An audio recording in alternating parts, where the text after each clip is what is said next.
Grace and peace be multiplied unto you. Thank you for joining in with us on another Walking Through the Word Bible class. Go ahead and take a few moments. Those of you who are Hill Watchers, go ahead and like and share and start some watch parties. And those of you who are watching from our many different outlets, thank you so much for logging in with us on a Wednesday night and using your time to be a part of our Bible class and Walking Through the Word experience. Again, take a few moments.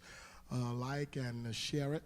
Grace and peace be multiplied unto each of you. It is my prayer that your day has been well and all has been well with you. I want to continue with this thrust of building this theological foundation as it relates to the family system, as it relates to covenant, as it relates to our commitment to covenant, which will be for us as a congregation just a kind of a theme for 2022 for us as we continue to build and strengthen one another and see the value in one another, but also understanding how we can build again, theological foundation up on the family system and what the commitment to covenant looks like. And so before we went on a much needed break, we were looking in this the Old Testament record of Genesis. We looked at the covenant that God established with Noah and then with Abraham. We looked at both of those, and one of them in Genesis chapter 6, I think 18, and I think the other one, Genesis chapter 17, verses 1 through 2, and I think God reestablishes or reconfirms that covenant commitment in Genesis chapter 9.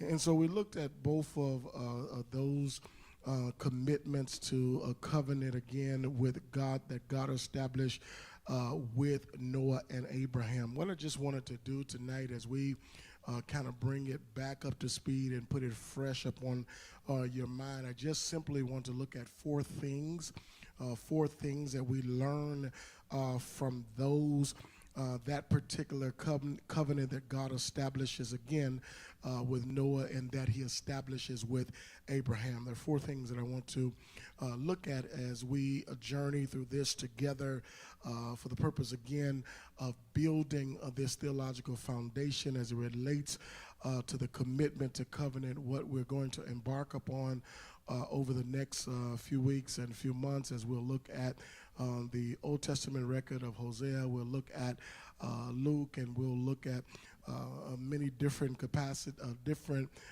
thoughts of Scripture that will help us to strengthen and to establish further this theological basis of the commitment to covenant. And so there are a few things that we talked about as it relates to that covenant, and there again are going to be a few areas that I want to highlight over the time that we'll spend together as it relates to covenant. And so one of the most important pieces that covenant and the commitment to covenant is derived in our thought and our focus that it is an unconditional commitment, an unconditional commitment. There is an unconditional commitment. We try to highlight that on a continuous basis and to focus on this unconditional commitment, because I think if we can ever arrive to the place of understanding and trying to pursue healthy relationships, trying to pursue healthy family dynamics, that there's going to come a time that some things are going to need to be done based upon an unconditional basis, it's not based upon if you do this, I'll do this, or if you perform this, I'll perform this way. And so I think that's one of the critical pieces that we're going to have to embrace, especially in this time and era of Christendom when sometimes trying to embrace unconditional commitments are very, very challenging because we have the tendency out of our own fleshly desire and just kind of how we operate is that, hey, if we're going to do this, you're going to have to do this, I'm going to have to do this, and then we make it work. But there's an argument to that and some debate to that, because if we look at the pattern of kind of how God established his covenant with both Noah and Abram, he does so without condition. He does so without condition. As a matter of fact, what we establish as we study and look at that on a foundational basis is that unconditional commitment. What it does is it eventually leads into grace. It leads into grace. Remember when we were together, I talked about 4 stages that I want to try to establish with this theological foundation. Number 1, this unconditional commitment, a covenant being an unconditional commitment, and then how that unconditional commitment leads into grace. It leads into a place of grace. As a matter of fact, we highlighted Exodus chapter 22, I think verses 25 through 27 was our reference points, in that it leads into grace. And then the other stage of that, once we go for this unconditional commitment, once we go to this place of grace, and then there's a time of empowerment. There's a time of empowerment. If you've been following what I've been trying to accomplish through my teaching and preaching over the last few months, is just that time of empowerment and empowering people to live to their fullest potential, because we have so much that we have on the inside of us, and I think sometimes those things lay dormant because we haven't been empowered, encouraged to pursue them with vibrancy, with vigor, and with vision. And so we want to make sure that we understand that covenant commitment. It starts again, that covenant commitment is an unconditional. It's unconditional. It is without condition. Where does it lead us when it's unconditional? It leads us into grace. It leads us into grace. And then thirdly, it leads us into empowerment. And then that 4th stage that we wanted to highlight is that it's going to lead into a place of intimacy. Yeah, where that relationship begins to grow and nurture into a good and healthy place. And so those 4 stages that we're going to try to establish through this level of teaching, and we don't want to be in a hurry to accomplish that, because once we get to the place of intimacy, what you begin to see is the dynamics of healthy relationships, and you see relationships begin to mature. They begin to mature. And then what's eliminated at that level of immaturity, you eliminate stagnation and dying relationships. You eliminate stagnation and dying relationships. And so it's critical for us to look at that. So what do we learn? What do we learn? Again, I want to just kind of bring us up to speed, because once we begin to look at the book of Hosea and God's effort to pursue Israel with love, and not based upon condition, because they had turned away from him, and he pursues them with love. And what would take place? What would take place in our families, in our homes, in our congregation, in our relationships, if our pursuit of others was with love, nurturing them and caring for them, as opposed to looking for them to meet a certain condition, And so when God establishes this covenant with Noah and Abraham, number 1, the first thing that I want to highlight again, Genesis chapter 6, verse 18 is what we study from. Because I'm looking for a biblical reference, and then it was Genesis chapter 17, 1 through 2, and then Genesis chapter 9, God kind of reconfirms that covenant. And so those are the bases of that. And I'll read tonight just for the purpose of, because when we teach, people say, well, you got to go and read the scripture. Well, if we've covered it, then you got to spend some time reading it on your own as well. Or you read some time reading it on your own as well. And so Genesis chapter 6, verse number 18 speaks on this wise, and I read this over the last couple of weeks, but it is our foundation and backdrop. But with thee I will establish my covenant, and thou shalt come into the ark, thy and thy sons and thy wife and thy sons' wives with thee. We established the first time that we see covenant. God establishes his covenant with Noah. Here is what he doesn't do. There's 4 things I think I want to highlight as we journey through this. Here is what he does not do. God does not do as it relates to covenant. He doesn't offer them a choice. He doesn't offer them the choice. He doesn't walk up to them and say, hey, Noah, I will establish my covenant with you if you do this. He does not offer them a choice. For those of you who are watching virtually and you're beginning to kind of take notes, I think these are critical that you can kind of reference these later as we come back for some Q&A and just try to really dive into this and build this framework. But God doesn't offer them a choice. He doesn't offer them a choice. This is what he says. But with thee, in Genesis 16:6, verse number 18, but with thee, I will do what? I will establish my covenant. He doesn't say, hey, would you like to be in covenant with me? Would you like to connect with me on this level? He doesn't offer them a choice. Because when we understand and mature to the place of covenant without condition, it was based solely on God making a decision that that's what he wanted to do. It was based solely on God making the decision, this is what I want to do.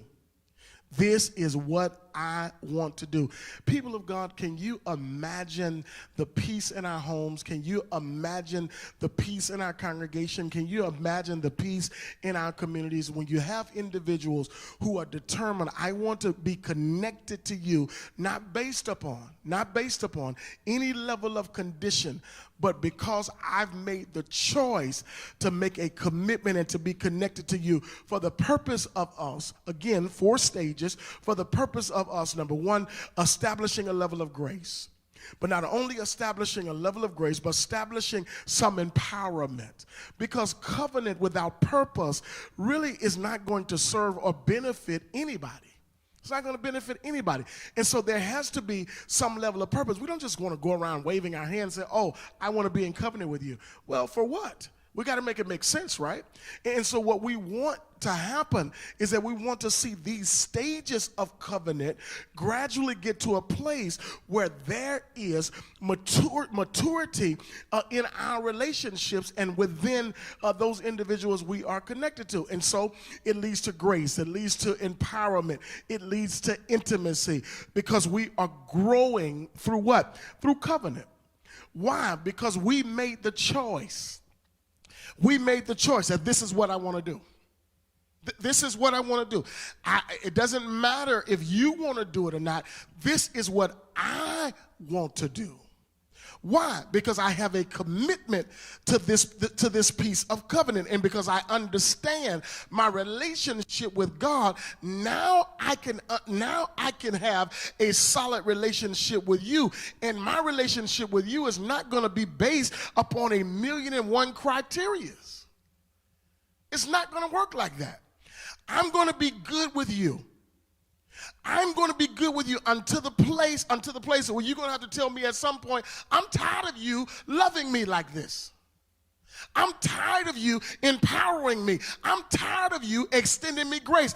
I'm tired of seeing our relationship mature to a place of growth and development. I'm tired of it. Because that is the level of commitment to covenant that we've got to graduate to. But we can only do so if we make the decision that this is what I'm going to do. And I'm not going to do it based upon how you're going to respond or react.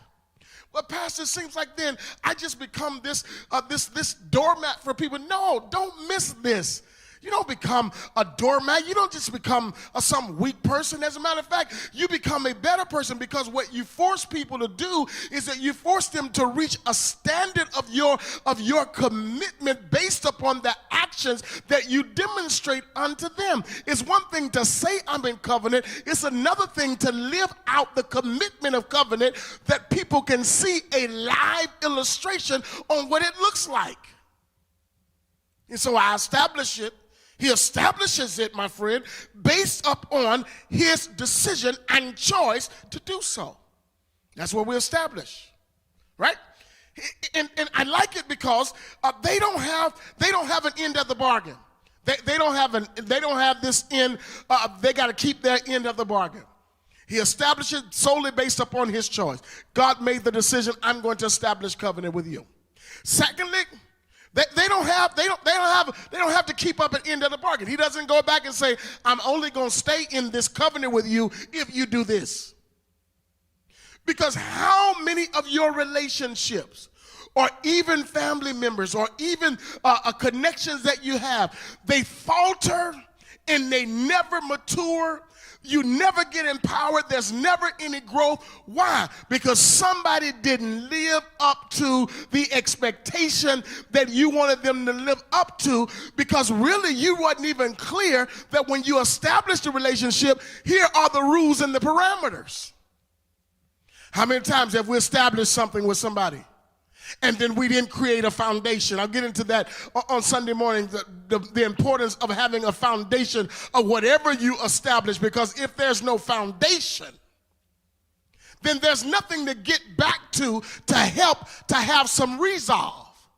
Because that's why the foundation is important, is because it helps establish a place of resolve. So even if something is going on, okay, let's get back to what we said in the foundation establishments of this. Let's get back to that. But guess what? We don't even enter into relationships with foundations anymore. It's based upon the shell, based upon what we stage, based upon what we think it should be like. And all of a sudden, we put expectations on people that we didn't even tell them that we expected them to do that. And so God doesn't work like that. He just establishes his covenant, and you don't have to keep an end of the bargain for him to remain in that relationship with you. Only humans do that. But we have to get to the place where we're trusting and we're making the choice that this is what I am going to do. Man, it's challenging, especially because we're humans. We feel, we sense, all of that. We have intellect, and all of that comes into play when we don't think somebody is holding up their end of the bargain. Well, what did you bargain? What did you negotiate? What did you establish as your foundational core principles in your family? What did you say? This is who we are and this is what we do. When was the last time you had that conversation? No, because we make the assumption that people should just know, and it doesn't work like that. Let's talk about it. Let's establish where we are, because then you give me the opportunity to say, nope, I ain't going to be able to do that. But guess what? Even when they say I'm not going to be able to do it, you can't retract your choice to establish, because you want to establish covenant. It's God's choice. So he doesn't come back and say, oh, he can't come back later on and say, oh, you don't want to keep your end of the bargain. Well, I'm leaving. Well, God, you didn't give me one. You just told me you was establishing your covenant with me. You can't come back and take the covenant back because I've been a bad boy or girl. That's not how it operates. He can't come back and retract the covenant. And many of us, that's what we've done. We've retracted what we said we were going to be committed to based upon what we didn't like. The end of it that we didn't like, that we never established in the first place. And so they don't have an end of the bargain to keep. All right? Listen, here is a piece that's fun for me. Here is a piece that's fun for me. Because while God establishes the covenant with him solely based upon him, right? I am going to empower you. I'm going to have grace with you. Our relationship is going to mature, right? And then those things are going to take place because I've made the choice that that's going to happen, right? No condition. No covenant without condition. Well, therein, then that's an interesting piece, because now if there's no condition, I'm going to get empowered, I'm going to get grace, right? Our relationship is going to mature to a place. So do I need to respond? Do I need to respond at all? Because you've already going to establish it with me. Well, that's based upon if you think that the covenant is the end game. If all you want is the covenant, then guess what? God gives it to you. Now, if you want to benefit from the covenant, if you want to benefit from it, now the game changes. Because your response to benefit has to be obedience to God. But that's my natural response based upon everything that God gives me. And if you're going to benefit from the blessings of the covenant, then the response has to be obedience unto God. And so the blessings of the covenant are obtained through obedience. But that's my natural response because of everything else that I've received. And I've received it, and guess what? I didn't have a choice in the matter, and that becomes the natural response. And so he establishes it. He establishes it based upon that's what he wants to do. He wants to be in that relationship with you.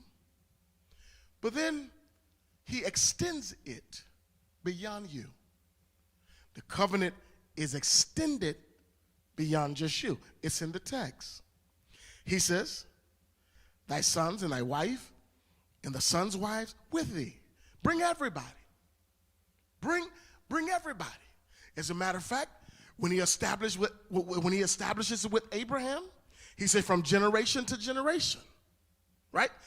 Which is further evidence and proof that the covenant, people of God, is not based upon condition. Because if you extend the covenant to individuals you haven't even talked to, you can't require of them anything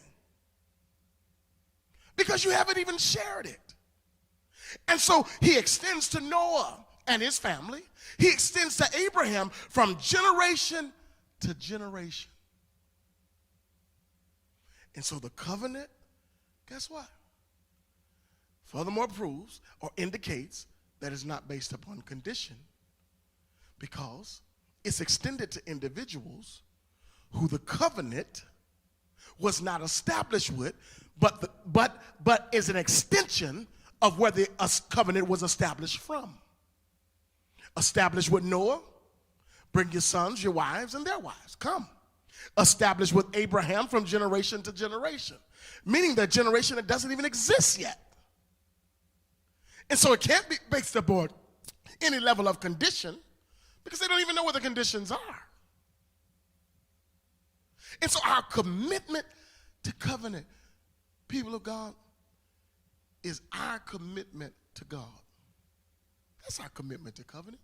It's our commitment to God. And God never retracts his covenant. We do that, which is why we're working on ourselves. So we're not living like this. One moment we're good, next moment we're not good. Well, how can we be good all the time? And if there are conditions, tell me. Tell me what those conditions are. Tell me what they are. Because you give me the opportunity to be all in or all out. But if I make the choice, because of the principles and the precepts of God, to establish my covenant with you, then guess what? I'm just going to do so solely based upon my relationship with God and my commitment to him, and then I don't struggle with having a commitment with you. No matter what you do. No matter what you do. Because I'm going to show you, I'm going to illustrate for you what it means for it to be unconditional. I'm going to help you understand what it means to have grace in this covenant. And then I'm also going to empower you. And our relationship is going to mature to a growth dynamic, and it's going to eliminate stagnation in unhealthy relationships. How are we doing that? All through covenant. The commitment to covenant. That's how we're going to do it. But the question becomes, are you going to take the first step? Because that's the challenge. No, I ain't pastor. I ain't going to be able to do that because I'm based up on people holding their end of the bargain. Well, okay. Okay. Keep yourself in position to learn, though, what it should look like. Because if you're concerned with the state of our country, our communities, our children, our families, you can't tell me you have a genuine concern for those things and you're not looking for avenues to establish foundations to fix them and to correct them. You can't tell me that. Because that matters. It matters, people of God. And so are you going to take the initial step to give it a try and make covenant your choice and not about a bunch of conditions and a bunch of things that I've got to hold up to? Because it'll change the environment, how we interact, how we love, how we're at peace. Because no matter what, you're not going to stop me from empowering you, extending your grace, and our relationship growing to the place that's healthy for both parties. You're not going to stop me. You're not going to stop me because I've already fixed in my mind that I'm sticking with you. So you're not going to stop me. You got to run away and say, I got to leave and go to another part of the world because that's too much. That's too much empowerment. That's too much grace to extend me. That's too much intimacy. That's too much love. That's too much growth. I ain't going to be able to take that. I haven't heard people holler that. Nobody's saying that. Because we long for those things. We long for those. We long to be extended grace. We long to have healthy relationships and connections that empower us. You're not going to tell me anything different. We long for it. The question, because you long for it, demonstrate what you long for to other people. And see then, where does the relationship go? But wherever there's inconsistency, there's not covenant. Wherever there's inconsistency, there's not covenant. Wherever there is inconsistency, there is not covenant. What drives the inconsistency are the conditions not being met. And covenant is not based upon conditions. We're going to journey through this. Hang out with me. Hang out with me. We're going to look at the book of Hosea, the whole book. It's an interesting piece. I've read it so many times, but I think God has given us something revelatory to share with you. We're going to look at that. And so you got to encourage somebody to come and join with us on a Wednesday night, walking through the Word Bible class. I love you so much. Thank you for being a Hill Watcher. You know what we've got coming up from church anniversary, those announcements that we have. Please govern yourselves accordingly. Stay safe. Stay masked up. And remember to look out for other individuals as well. God bless you. I love you. As always, thank you for being a Hill Watcher.